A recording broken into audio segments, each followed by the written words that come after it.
I'm making some cake mix. Blueberry muffins, oh my goodness. I got a yellow cake mix here. Okay, so what I've got here is a little bit of the cake mix. Set that amount aside. Got my eggs, got my oil, and then I got my milk. Just going to mix this around. I'm gonna take my blueberries and I'm just gonna toss them in this flour just like that, just so that they don't all just fall to the bottom. I don't have any lemon zest, so I'm gonna take my lemon packet.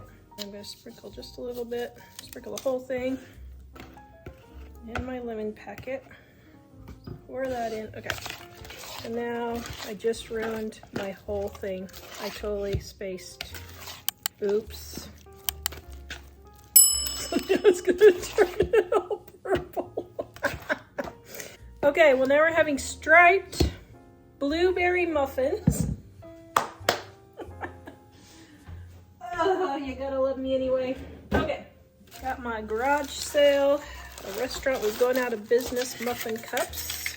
Don't quite have a half a cup of cake mix in there, so I'm gonna add about a quarter cup more. It's your third of a cup, I mean, is what it was supposed to be. Here is my flour and my brown sugar, and I got my butter. Just going to mix this in.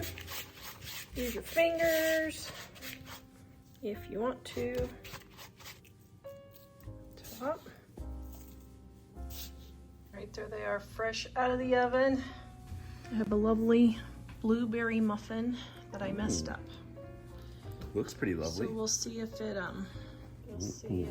oh, maybe it's not as messed up as I thought it was. Looks nice. Okay, break it in half first. Let me see what it looks like broken in half. Here, we'll do the slow-mo breaking it in half. Wow. Wow, it's very blueberry-y. Okay, let's see if it tastes decent. If it doesn't, it's okay because I messed up the recipe. Mmm. No, it's really good.